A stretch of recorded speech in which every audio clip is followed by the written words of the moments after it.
obviously I understand a really tough way for things to end for you guys today, but just what's your message to the fans after a performance like this and a 1-5 close to the season? Yeah, it's just disappointing. It's disappointing the way we finished our season. Obviously, it's definitely not good enough.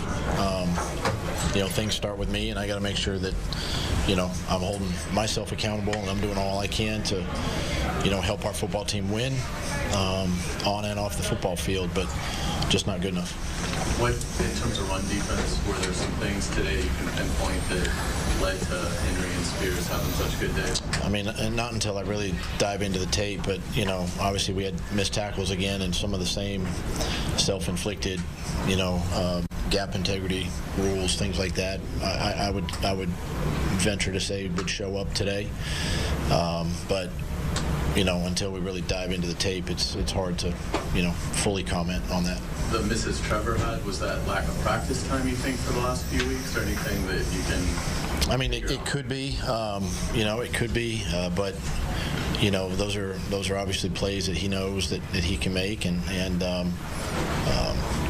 just unfortunate at the end. We're just, a couple inches away from either scoring or catching that deep ball at the end, but it's all something we have to process now moving forward.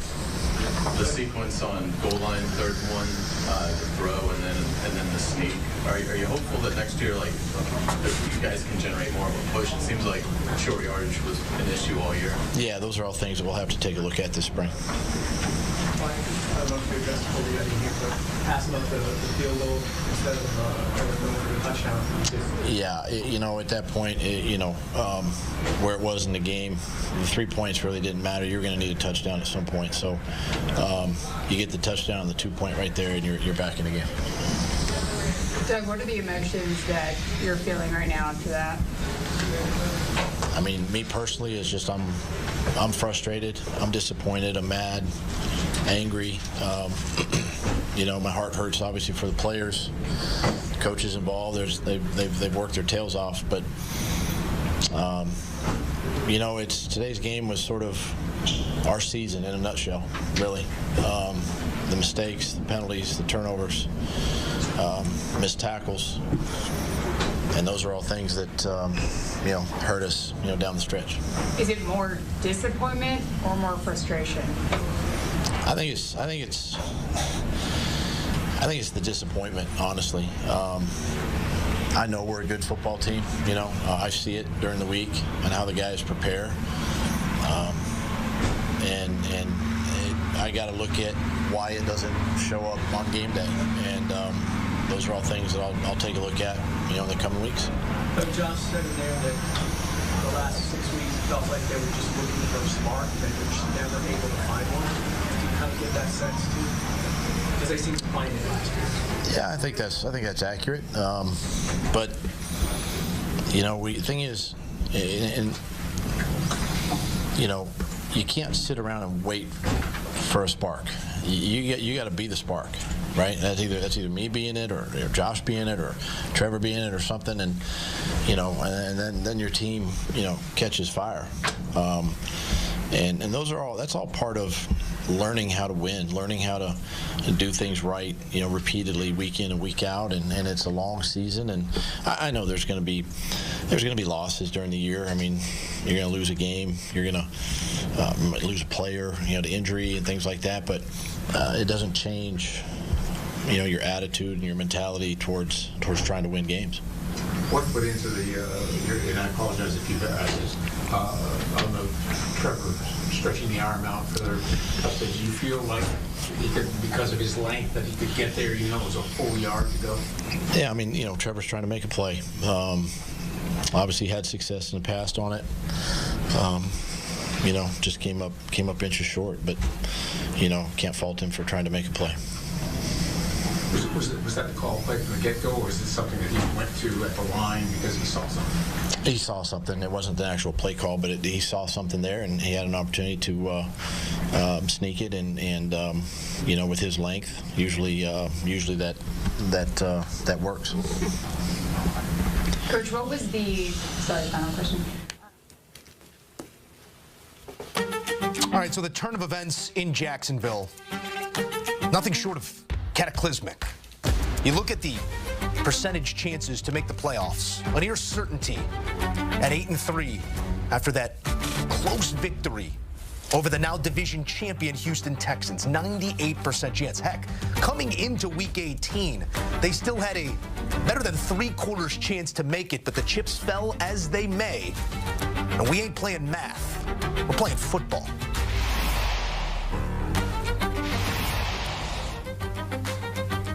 Back in studio time now for the Easy Choice presented by Geico. The two-time champ Bryant McFadden handing out his game ball from the 1 p. Eastern window.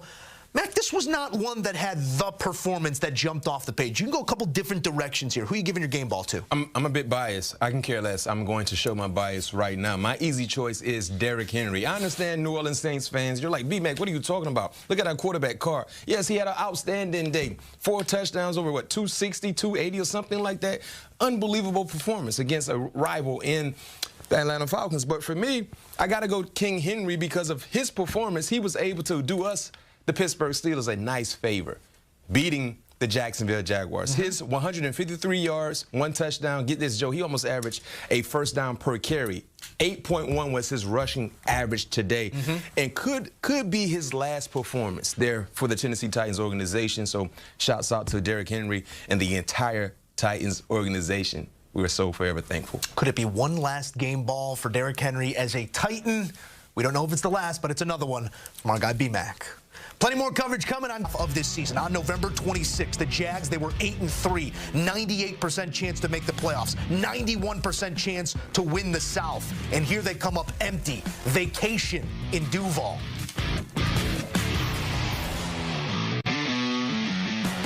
Derrick, congratulations on the win today. You guys were playing for pride and for each other. What did it take from this team in all 3 phases to get this win over Jacksonville today? Yeah, I think just executing on all 3 phases, doing our job the way we know how to as a unit, and going out there and letting it happen, you know, when we're out there, offense, defense, and special teams. And hats off to all the guys. You certainly ended the season in style, 153 yards and a touchdown. The fans were chanting your name all day. What has this fan base and this franchise meant to you? Yeah, it's meant everything to me. They're the one that gave me a chance. A kid from Yulee, Florida, that had a dream making it to the NFL, and they took a shot on me. And you know, it's been ups and downs, but at the end of the day, they always support me, show me so much love. I love the Titans fans. They're family to me. I'm just thankful for this organization. Everybody part of this organization just treating me like family, and you know, it's been a blessing. I'm grateful to be able to be here 8 years.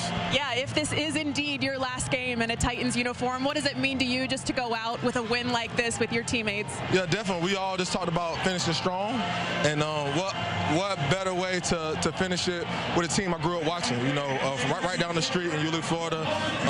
Jacksonville Jaguars Stadium is like 20, 30 minutes away from me, so just grateful. It's all come full circle, and God is good.